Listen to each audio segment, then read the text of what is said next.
Warmup is an initiative that's spearheaded by the Education Committee of AIGA in New York. So the idea here is to provide a platform for emerging designers in our community. So please welcome Basia to the stage.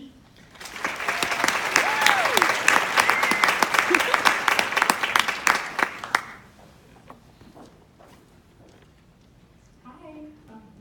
Thank you, Rosie. Cool. I'm super excited to be here. Today I'll be talking about my thesis.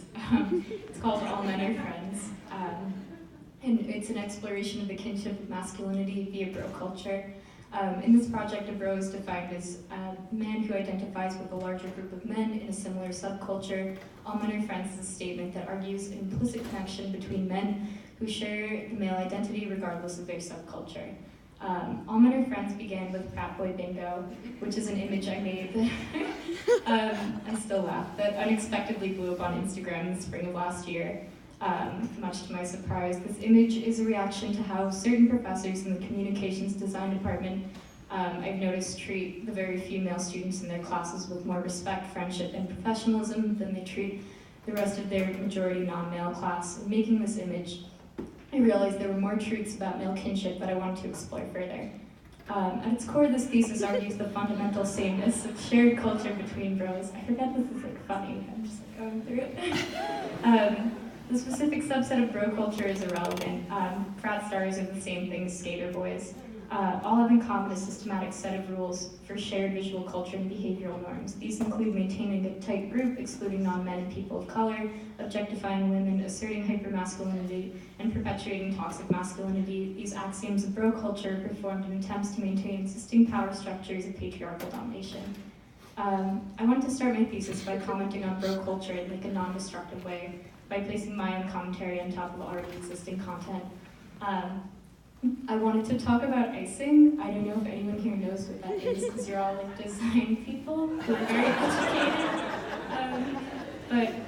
It's when it's like a frat boy thing, and you hide a bottle of Smirnoff Ice, and then your frat bro friend finds it, and then has to get on one knee and drink the whole thing immediately.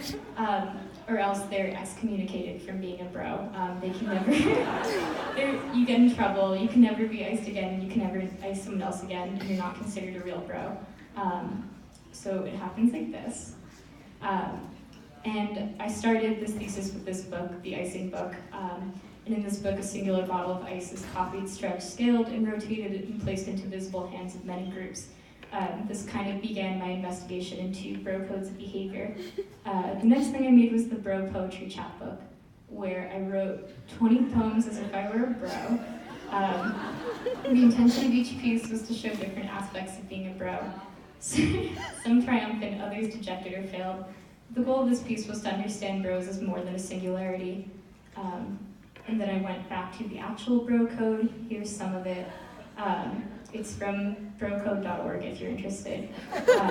So I decided to write it all 126 items, and made a video about it. And you'll see when it gets to the actual part that the first layer of this video is a reel of some like MLB highlights, but immediately as any action occurs, a video of me handwriting the bro code appears on top of the source MLB video, obstructing the actions of the men playing baseball. The video of myself writing the code disappears at the end of each play or at the end of the clip. In this piece, I thought a lot about my role in relation to the bro code as well as my role in relation to masculinity in general. Yeah, some wacky rules. The next set of pieces are about claiming property, space, objects, people, and ideas. The products of this exploration are called the Calling Dibs Machine series.